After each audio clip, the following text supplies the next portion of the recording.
Wanker. Hello, Wobbly Phil here. I've made a few videos about mopeds on this channel. Those 50cc machines we leapt on in the 1970s when we reached Sweet 16, the magic age of motorcycle consent. Among the fizzies, Suzukis and Hondas, there were a few that pushed the envelope. Not that pushing the envelope was a phrase that meant much more to us back then than perhaps obtaining a lifetime sinecure at the Royal Mail once we'd flunked our O-levels. So here's my pick of the slightly unusual two-wheelers that somehow managed to break through our blood-brain barriers in the 1970s, along with the blackcurrant snake bites we used to pour down our necks at the pub round the corner from school.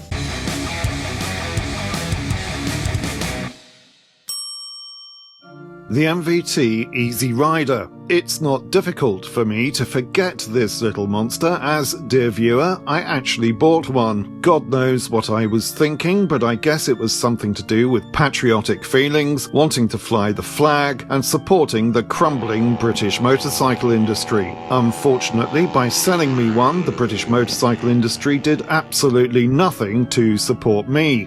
Within a month, the little end had gone, and it was nothing more than an expensive lump of scrap metal thereafter. I wrote Dennis Poor, the chairman of Norton Villiers Triumph, a stinky letter, to which I got an equally stinky reply. Apparently it was all my fault. So my chums and I proceeded to take the engine apart. The least it deserved was a post-mortem, at which point we discovered that, far from being a Norton Villiers triumph of British engineering, the engine, at least, had been made somewhere foreign. Italy, most likely, as the small end bush seemed to be made of pasta rather than the more robust and traditional bronze.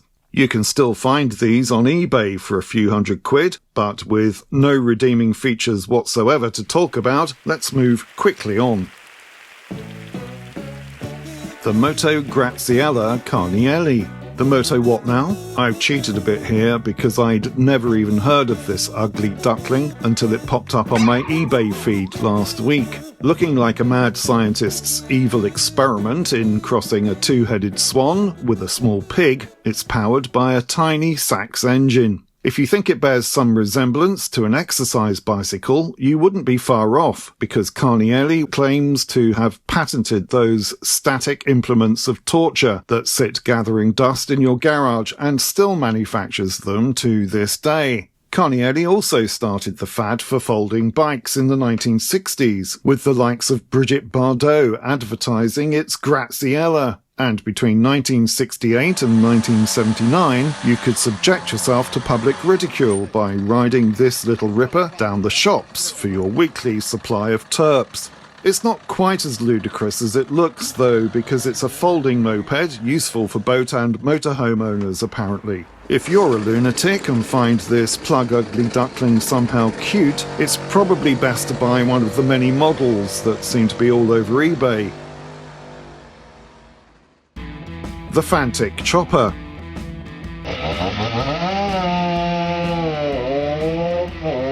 We only rarely caught a glimpse of this magnificent Maverick, but when we did, our gobs were well and truly smacked.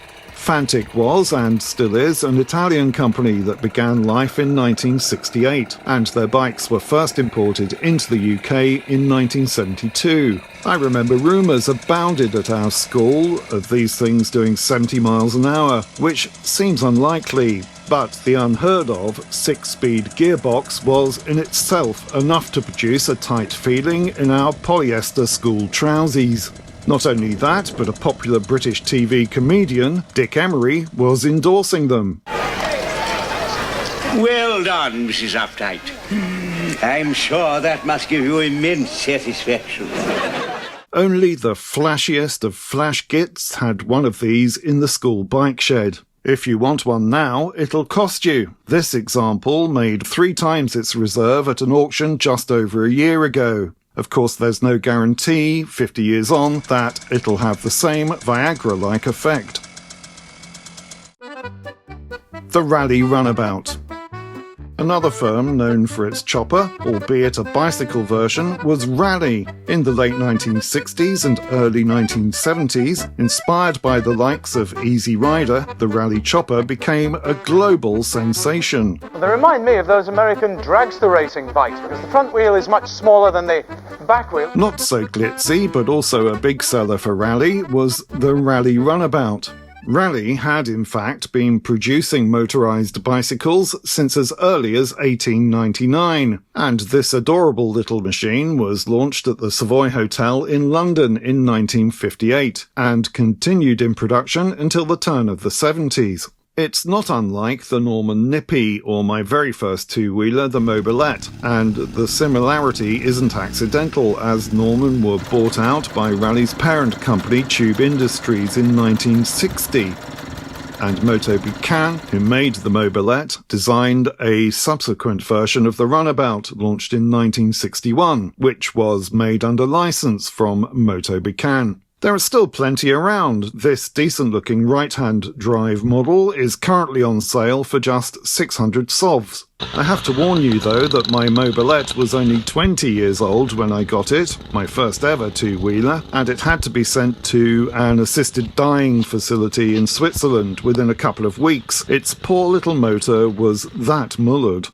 This is the bit where I usually spend 15 seconds talking about our 3 Phil's Beard Balm. We ship worldwide, just hit the link in the description and order a handy pocket-sized tin today. We'd love to know in the comments if there are any other 3 Phil's products, keyrings, t-shirts, mugs, that you'd consider spending your hard-earned dosh on to help support our humble video efforts. The Honda Moto Compo. A perennial YouTube favourite, the Honda Moto Compo was a Toronko baiku, which my degree in Japanese tells me translates as trunk bike.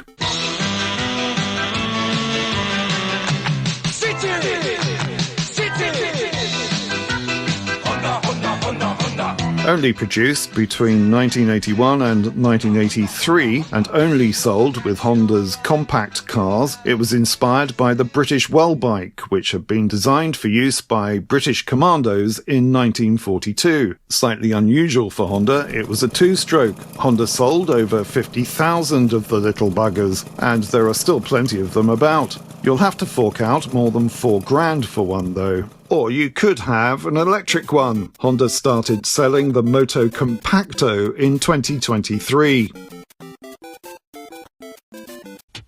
The Honda Express.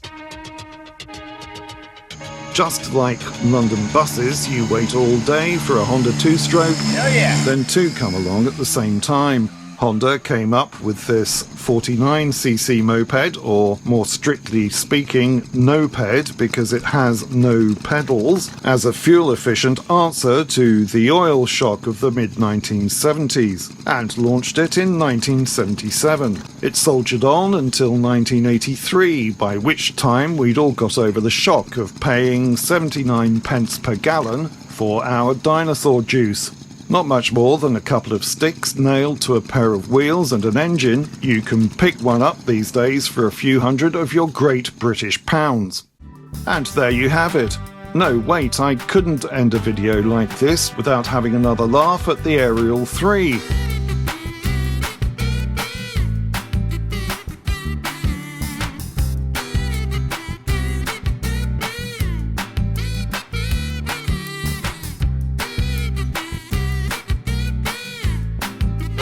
Cracks me up every time. I hope you enjoyed this video. If you did, then please consider liking, subscribing, commenting and sharing to let YouTube know we're doing something right here at 3 Phil's. Thank you.